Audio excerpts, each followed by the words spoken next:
După cum se poate observa, la plecare, mașina lui Tani e goală. Cătălin nu a rezistat tentației de a merge pe motocicletă pe malul lacului ăstuia superb.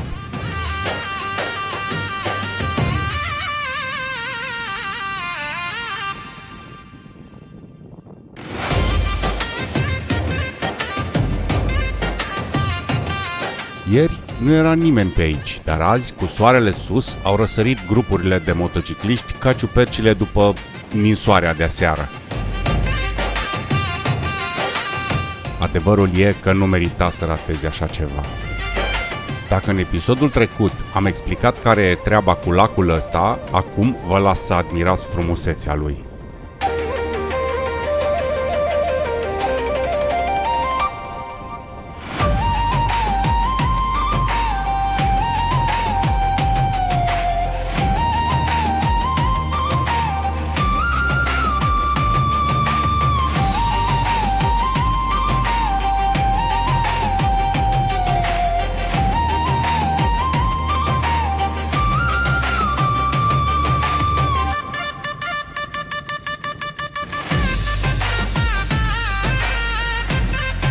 Cât de frumos e să poți să mergi cu lacul pe dreapta și pe stânga cu lanțul Karakoram, ale cărui vârfuri sunt tot peste 6000 de metri. După vreo 45 de kilometri dăm de finalul lacului și vom intra pe Valea Durbuc, în stânga piscului care se vede în față.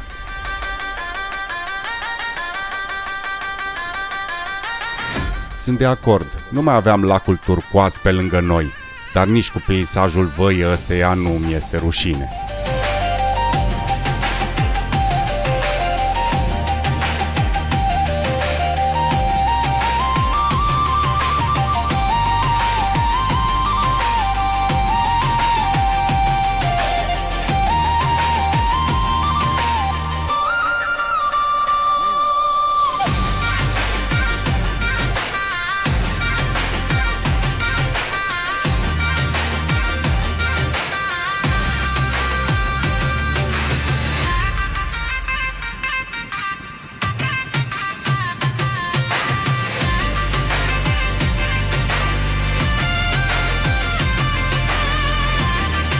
Nemaipomenit drumul pe valea asta, dar e până în Durbuc.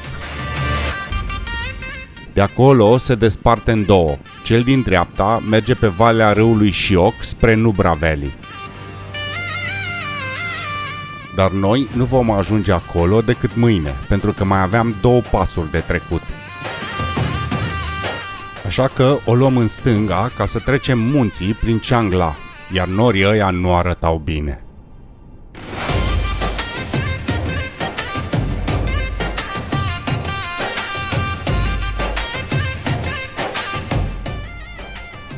Cum se lasă norii pe valea de unde am venit. Valea din față arată rău de tot, iar la oprirea de masă, Tani ne spune că ne va ninge. Don't do that! Where is Changla? There, this is Changla? Yeah. Uh-huh. We are in this mountain. It's not snowing, it's sunny. Moralul e sus. Ce avem noi aici? Avem că s-ar putea să ningă pe văd. Știi care e vorba? Că la dacă în 15 minute se schimbă vremea. Nu e nicio problemă, mergem aici. Cătălin afară la țigară, iar noi restul la un ceai și un brunch înăuntru. Ginger lemon honey tea și niște tăiței cu pui. Iată că alea 15 minute au curs în favoarea noastră. S-a făcut soare, iar herghelia asta de cai ne-a făcut ziua mai frumoasă. Când intrăm pe valea în capătul căreia e Changla, ne dăm seama că, până la urmă, în 15 minute tot rău o să ne fie.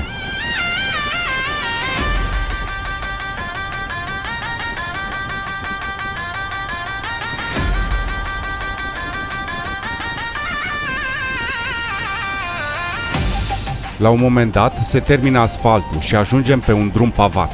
Se pare că ține pavajul ăstora.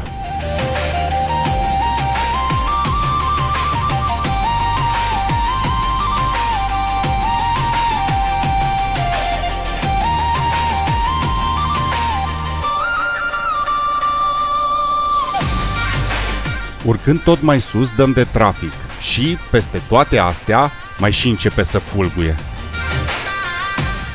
Ia uite ce zăpadă mare.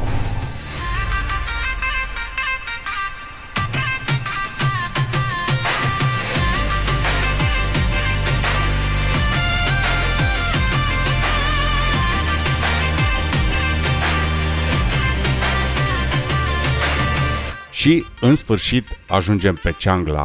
5391 de metri, frig și ninsoare. Singurul pas de azi, dar de seară avem cazare de lux.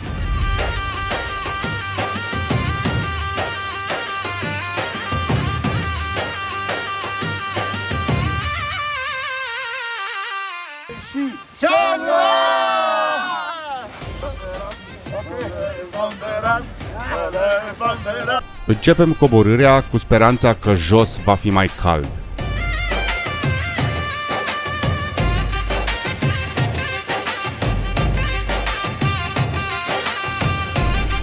Cam în zona asta, dincolo de munții ăștia, este Padum, unde am dormit. O fi el Padum în direcția aia, dar e la 100 de kilometri în linie dreaptă. Și da, lanțul muntos din față face parte din Zanskar Range, care e mare, nu e doar o creastă. Și dacă la noi găsești stâlpi în mijlocul drumului, aici sunt stupas, plantate frumos, și mai sunt și albe.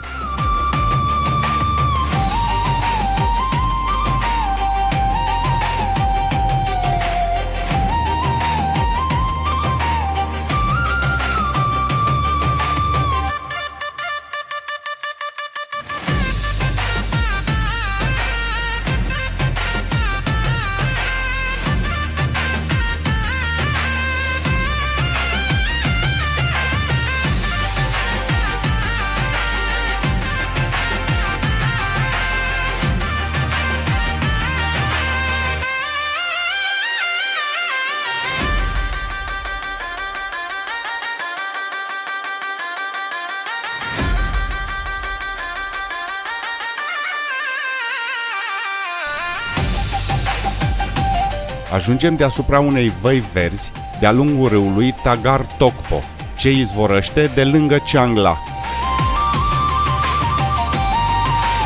Undeva în oaza asta verde e cazarea din seara asta.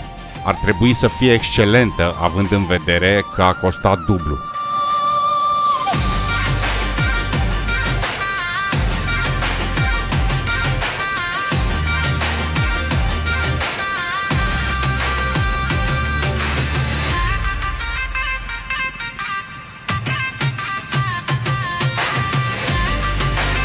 Ajuns și în fața porții, Mișu se dă jos să ne deschidă. Sincer să fiu, dacă mă iau de marginea drumului, nu-i chiar ok. În carport, un Hindustan Ambassador, o mașină indiană licență Morris Oxford, fabricată din 1959 până în 2014, fără nicio modificare a caroseriei. Cazarea, ce să mai zic, măsuțe în curte, locația arată super bine față de ce am fost obișnuiți până acum. Hai să stăm la soare, să luăm tot soarele, la ce frig am băgat. You have beer. We don't have beer. You don't have beer. Why? Because it's in late, the wine shops are all closed. That's why. Ok. Trebuie să-l trimiți pe al nostru după bere. Dar nu vă faceți probleme, că ne-am descurcat cu vin și whisky. Și, ca de obicei, Mișu vă prezintă camera.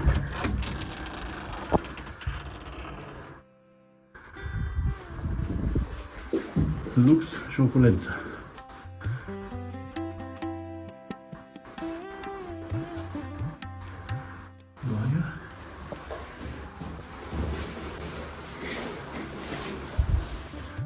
Cu duș, sperăm că avem și apă caldă. Am avut, până la mine, când s-a terminat. Și așa arată afară. O sală de mese.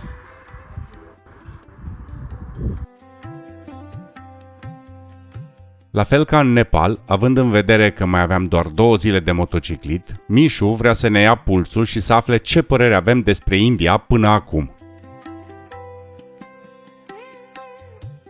Să înceapă machet. Așa, începem cu machet.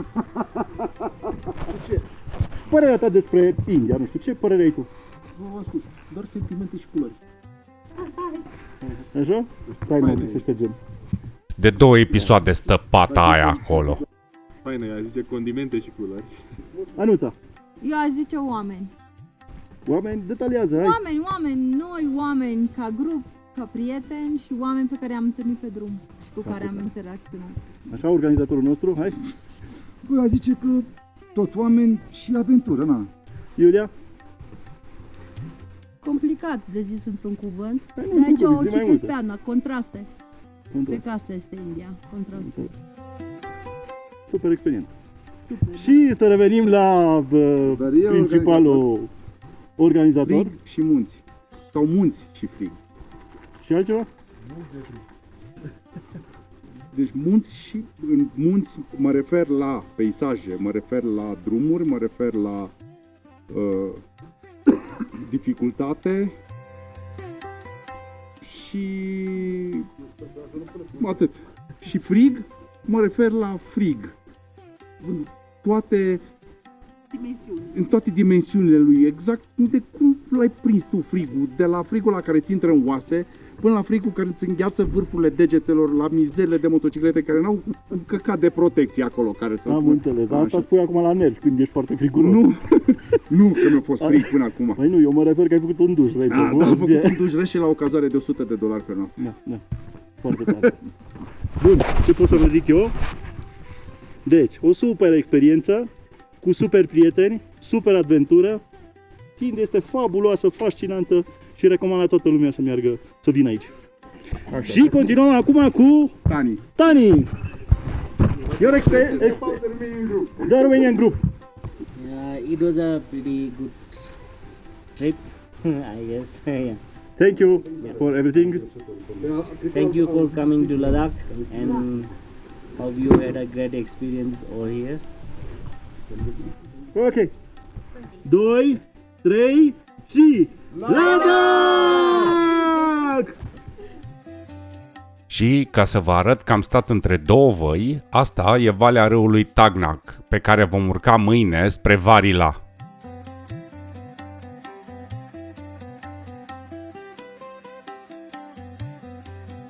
Iar asta e valea râului Tagar, pe care am coborât azi din Ciangla. În episodul următor, dăm în mintea copiilor, dăm de iaci care se bat și vedem cămile bactriene.